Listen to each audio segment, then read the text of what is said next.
என் செல்ல குழந்தையே, இன்று மாதத்தின் தொடக்க நாளில் உன் வராகி அம்மா காரணமில்லாமல் உன் கண்களில் படவில்லை. நீ விரும்பிய ஒன்று உன் கைகளில் வந்து சேரப்போகின்றது. உன் அம்மா நான் தரும் பொழுது நீ தள்ளிவிட்டால் அதன் பிறகு எதற்கும் நான் பொறுப்பல்ல என்பதனையும் நீ புரிந்து கொள்ள வேண்டும். எதனால் நம் தாயானவள் இப்படி சொல்கிறாள் என்ற எண்ணம் உனக்குள் தோன்றுகின்றதா? உண்மைதானே? இங்கே எதுவும் கிடைக்கவில்லை என்று சொல்லி புலம்பியது போக, இப்பொழுது எல்லாம் கிடைக்கக்கூடிய நேரம் கைகூடி வரும்போது அதனை பெறாமல் சென்றால் அதன் பிறகு நிச்சயமாக நீதானே எல்லாவற்றிற்கும் பொறுப்பாக முடியும். வேறு யாரால் உனக்கான நல்லதை செய்ய முடியும்? நான் இருந்து உனக்கான நன்மையை செய்ய தயாராகிவிட்டேன். இந்த நல்ல நாளில் என் பிள்ளைக்கு வாழ்க்கையில் பல நல்ல விஷயங்கள் சர்வ நிச்சயமாக நடக்க காத்து கொண்டிருக்கின்றது. எந்த விஷயங்கள் உன்னுடைய வாழ்க்கையில் இருந்து உனக்கான சந்தோஷத்தை கொடுக்கிறதோ அந்த விஷயங்கள் இனி உன்னுடைய வாழ்க்கையை உன்னிடத்தில் நிறைவாக கொண்டு வந்து ஒப்படைக்கப் போகிறது என்பதனை நீ புரிந்து கொள்ள வேண்டும். நீ வேண்டி நின்ற உன்னுடைய விருப்பங்களை எல்லாம் நான் நிறைவேற்றி கொடுக்க தயாராகிவிட்டேன். நீயும் உன்னை தயார்படுத்தி வைத்துக்கொள். நாம் ஆசைப்பட்ட வாழ்க்கை நம் கைகளில் கிடைக்கப் போகிறது என்பதனை புரிந்து கொண்டு அதற்கு நீயும் உன்னை தயாராக வைத்திரு. இந்த நாள் உன் வாழ்க்கையில் இந்த தாயானவள் என்னுடைய ஆசிகளோடு சர்வ நிச்சயமாக நீ எதிர்பார்த்த பேரதிர்ஷ்டத்தை உனக்கு கொடுக்க போகின்றது. என் பிள்ளையே, உனக்கு நடக்கவே நடக்காது என்று சொல்வதற்கும் சர்வ நிச்சயமாக உனக்கு நடக்கும் என்று நான் சொல்வதற்கும் நிறைய வித்தியாசம் இருக்கின்றதல்லவா? நான் உன்னோடு உன் வாழ்க்கையின் நல்ல விஷயங்களை ரசித்து கொண்டிருக்கின்றேன். உனக்கு நிச்சயமாக நல்லது நடக்க வேண்டும் என்று எதிர்பார்த்து உன்னோடு நிற்கின்றேன். எப்பொழுதுமே நீ நினைத்தது எல்லாம் உனக்கு கைகூடி வந்து அந்த ஒட்டுமொத்த சந்தோஷத்தையும் நீ முழுமையாக அனுபவிக்க வேண்டும் என்று நான் சொல்கின்றேன். அப்படி உன்னுடைய நன்மையில் உனக்கான சந்தோஷத்தில் நீ நல்லபடியாக வர வேண்டும் என்று உன்மேல் அக்கறை கொண்ட இந்த வராகி என்னுடைய வார்த்தையை நீ மதிக்காமல் செல்லக்கூடாது. சுற்றி இருக்கின்றவர்கள் எல்லாம் இது எங்கே நடக்கப் போகின்றது, இது எங்கே கிடைக்கப் போகின்றது, உனக்கெல்லாம் எங்கே சந்தோஷம் என்று சொல்லி இத்தநாள் வரையிலும் உன்னை காயப்படுத்தி விட்டார்கள். இனிமேலும் இவர்கள் வார்த்தைக்கு மதிப்பு கொடுக்காமல் உன் தாயானவள் நான் சொல்கின்ற என்னுடைய வார்த்தைகளின் மீது மதிப்பு கொடுத்து நீ நம்பிக்கை வைத்து உனக்கான வெற்றியை பெற முன்னே வர வேண்டும். என் குழந்தையே, இந்த உலகத்தில் பிறந்த அத்தனை பேருக்குமே வரலாற்றின் பக்கங்களில் ஒரு பக்கம் நிச்சயமாக ஒதுக்கப்பட்டுள்ளது. ஆனால் அந்த பக்கத்தை இந்த உலகையே படிக்க வைப்பது உன்னுடைய கைகளில்தான் இருக்கின்றது.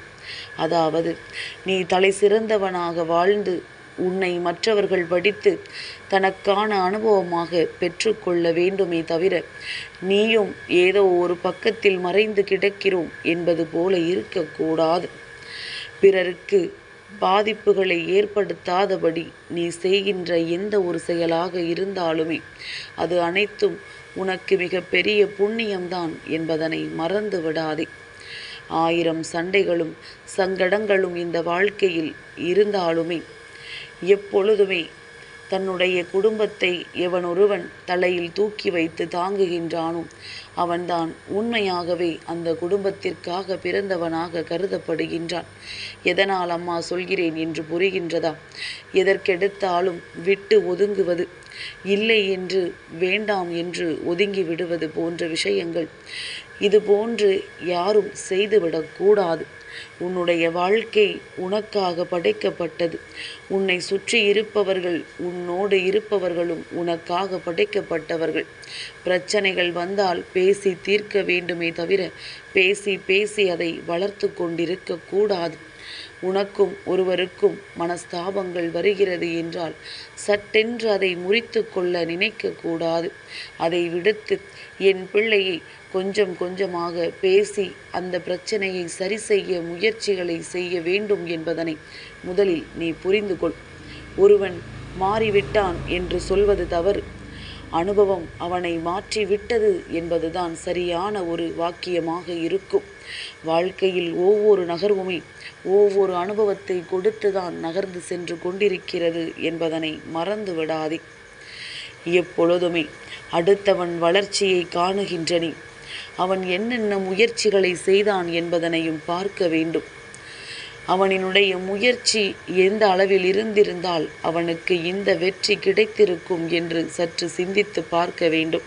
அப்படியானால் நம்முடைய முயற்சியும் அதிகமாக இருக்க வேண்டும் என்கின்ற எண்ணம் உனக்குள் தானாக வந்துவிட வேண்டும் அல்லவா?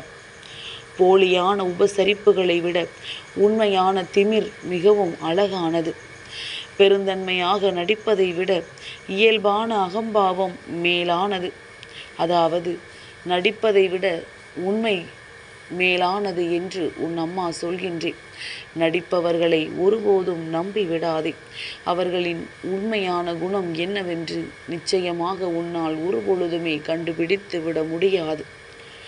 எப்பொழுதுமே உண்மை இல்லாத இடத்தில் உனக்கான உரிமையை கேட்பது மிக பெரிய தவறு. உரிமை இல்லாத இடம் என்று தெரிந்துவிட்ட பிறகு அங்கு போய் பாசம் வைப்பது அதைவிட தவறு. பாசமே இல்லை என்று தெரிந்துவிட்ட பிறகும் அங்கு சென்று பழகுவது இதைவிட தவறான தவறு. இதை புரிந்தால் இந்த வாழ்க்கையில் ஏமாற்றம் உனக்கு ஒரு பொழுதும் இருக்காது. உன்னுடைய ஏமாற்றத்தை நீதான் தேடி திரிகின்றாய். இந்த ஏமாற்றம் உனக்குள் வருவதற்கு இவர்கள் உன்னை நல்லபடியாக பயன்படுத்தி கொள்கிறார்கள். வாழ்க்கை என்பது உன்னை கண்டறிவது கிடையாது, உன்னை நீ உருவாக்கி கொள்வது. நீ யாராக இருக்கிறாய் என்பதெல்லாம் இங்கே வழக்கில் இல்லை. நீ எப்படி இருக்கிறாய், எப்படி உன்னை மாற்றுகிறாய், உன்னை எப்படி செதுக்குகிறாய் என்பதில்தான் இந்த வாழ்க்கை இருக்கிறது என்பதனை புரிந்து கொள். காயப்படுத்த எத்தனையோ பேர் இருந்தாலும் அதை குணப்படுத்த ஒரு சிலர் இருக்கிறார்கள். அதனால்தான் அவர்கள் இருப்பதனால்தான் வாழ்க்கையில் அடுத்த கட்டத்திற்கு உன்னால் நகர்ந்து செல்ல முடிகிறது என்பதனை நீ புரிந்து கொள். நேர்மையாக வாழ்கின்றவனுக்கு எதிரிகள் அதிகமாகத்தான் இருப்பார்கள், துரோகிகளும் அதிகமாகத்தான் இருப்பார்கள். சுற்றி இருக்கின்ற மனிதர்களிடத்தில் இருந்து வருகின்ற விமர்சனங்களும் அதிகமாகத்தான் இருக்கும். அதே போல தெய்வத்தினுடைய அருளும் உனக்கு அதிகமாக இருக்கும் என்பதனை மறந்து விடாதே. கண்டவனும் கண்டதை பேசட்டும். கடவுளின் துணை இருக்கும் வரை உனக்கு எந்த ஒரு பயமும் கிடையாது. யாராலும் உன்னை வீழ்த்த முடியாது என்பதனை நீ புரிந்து கொள். என் குழந்தையை, வாழ்க்கையில் எத்தனையோ அனுபவங்களை கற்றுக்கொள்கின்ற நீ இப்படி ஒரு அனுபவத்தையும் கற்றுக்கொள்வாய். அது என்ன தெரியுமா? உன்னை வளர்க்கின்ற, அதாவது உன்னை பெற்று வளர்க்கின்ற தாய் தந்தையரினுடைய அருமை இப்பொழுது உனக்கு புரியாது. ஆனால் நீ உன்னுடைய குழந்தையை வளர்க்கும் பொழுதுதான் அதன் அருமை என்னவென்று தெரியும். பொத்தி பொத்தி எப்படி பாதுகாக்கிறாய், எப்படியெல்லாம் இவர்களை கஷ்டத்தில் சிக்க விடாமல் காப்பாற்றி வருகிறாய் என்பது நீ வளர்க்கும் பொழுதுதான் அதன் அருமை தெரியும். அதனால் எதையுமே சர்வசாதாரணமாக நினைத்து விடக்கூடாது. அவ்வளவு எளிதில் அதை பற்றி நீ பெரிதாக எடுத்து கொள்ளக்கூடாது என்பதனை முதலில் புரிந்து கொள். பணத்தோடு நல்ல மனிதர்களையும் சேமித்து வைக்க வேண்டும். ஏனென்றால் எப்பொழுது உன்னிடத்தில் பணம் இல்லையோ அந்த நேரத்தில் இவர்கள் உன்னை தாங்கி பிடிப்பார்கள் என்பதனை புரிந்து கொள். எல்லோரையும் செய்வதைத்தான் நீயும் செய்ய வேண்டும் என்ற அவசியம் ஒருபொழுதும் கிடையாது. உனக்கு எது சரி என்று தோன்றுகின்றதோ, உனக்கு எப்பொழுது இந்த வாழ்க்கையில் எல்லாம் நல்லது என்று நினைக்க தோன்றுகின்றதோ அப்பொழுது என் குழந்தை, நீ அதையெல்லாம் சரியாக செய்து கொண்டிருந்தாயானால் நிச்சயமாக உனக்கென தனித்துவம் கிடைக்கும். உன்னுடைய வெற்றியும் தனிப்பட்ட முறையில் உன்னை வந்து சேரும் என்பதனை நீ புரிந்து கொள்வாய். என் குழந்தையே, சேமித்து வைக்கின்ற பணமும் சேமித்து வைக்கின்ற பொறுமையும் ஒரு நாளும் வீண் போகாது. இவையெல்லாம் உன்னை வாழ்க்கையில் நல்ல நிலைக்கு அழைத்துச் செல்லும். உனக்கான வெற்றியை உன் கைகளில் உறுதிப்படுத்தும். என்றும் நீ வேண்டி விரும்பி நிற்கின்ற நன்மைகளை உன்னிடத்தில் கொண்டு வந்து சேர்க்கும். அதனால் எப்பொழுதுமே நமக்கான விஷயங்கள் நம்மை வந்து சேர வேண்டும் என்றால் அதற்கு மன உறுதியோடு இருக்க வேண்டும் என்பதனை நீ புரிந்து கொண்டால் போதும். உண்மையும் நேர்மையும் உனக்குள் இருக்கும் பொழுது வாழ்க்கையில் எந்த ஒரு விஷயங்களும் துன்பத்தை கொடுக்காது. மனநிறைவான வெற்றி உன்னை எப்பொழுதும் வந்து சேர்ந்து கொண்டே இருக்கும் என்பதனை நீ புரிந்து கொள்வாய். என் செல்ல குழந்தைக்கு இந்த வராகி அம்மாவினுடைய ஆசீர்வாதங்கள் எப்பொழுதும் உண்டு.